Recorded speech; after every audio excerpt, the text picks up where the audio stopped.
ওয়াআযিরিন নাস ইয়াওমা ইয়াতিহিমুল আযাব। এই কঠিন আযাব থেকে জাহান্নামীরা বেঈমানরা আল্লাহ রাব্বুল আলামিনের কাছে বলবে, রব্বানা আখিরনা ইলা আজালিন করিব।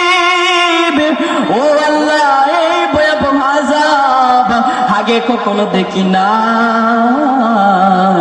হাশরের ময়দানে সবাই থাকবে পেরেশান, কেউ কারো কাজে আসবে না, মা সন্তানের কাজে আসবে না, বন্ধু বন্ধুর কাজে আসবে না, ভাই বোনের কাজে আসবে না, কেউ কারো কাজে আসবে না। এমনকি আল্লাহ রাব্বুল আলামিন কোরআনে বলেছেন, ওয়াত্তাকু ইয়াওমান লা তাজজি নাফসুন আন নাফসিন শাইআ।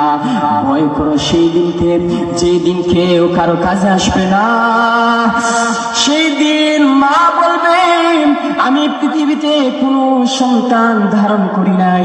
বাবা বলবে, পৃথিবীতে আমার কেউ ছিল না, আমি একা পৃথিবীতে বাস করেছি, আমার কোনো সন্তান আদি ছিল না, আমার কোনো ভাই ছিল না, আমার কোনো বন্ধু ছিল না।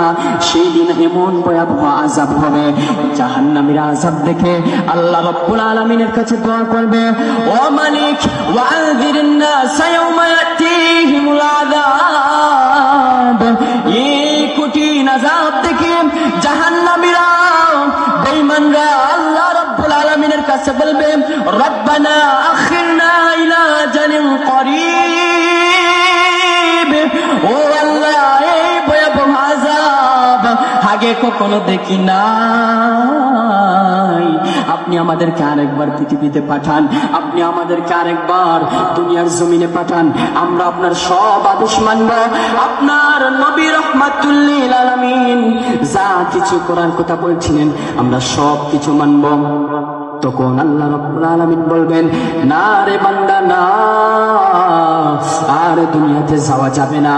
দুনিয়াতে আমি আল্লাহ তোদেরকে কতবার সতর্ক করেছি, আমি আল্লাহ শ্রেষ্ঠ কিতাব দিয়েছি, এই কিতাবের মধ্যে সব কিছু ক্রমান্বয়ে আমি বর্ণনা দিয়েছি। এমনকি তোদেরকে সতর্ক করার জন্য আমি নবী রাসূল পাঠিয়েছি, এমনকি আমি আলেম উলামায়ে কেরাম সব সময় তোর কাছে পাঠিয়েছি। তুই তো তা বিশ্বাস করলি না। কিন্তু আল্লাহ তোর উপরে জুলুম করছি না, আমি যা করছি সব কিছু কোরআনে আছে। যদি নামাজ না পড়ে আসো, রোজা না রাখতে আসো, যদি সুদ খায় আসো, ঘুষ খায় আসো, মানুষের হক মাইরা দুনিয়া থেকে আসো, আমি আল্লাহ তো কোরআনে বলে দিয়েছি তাদের জন্য হয়েছে ওয়ালাহুম আযাবুন আযীম।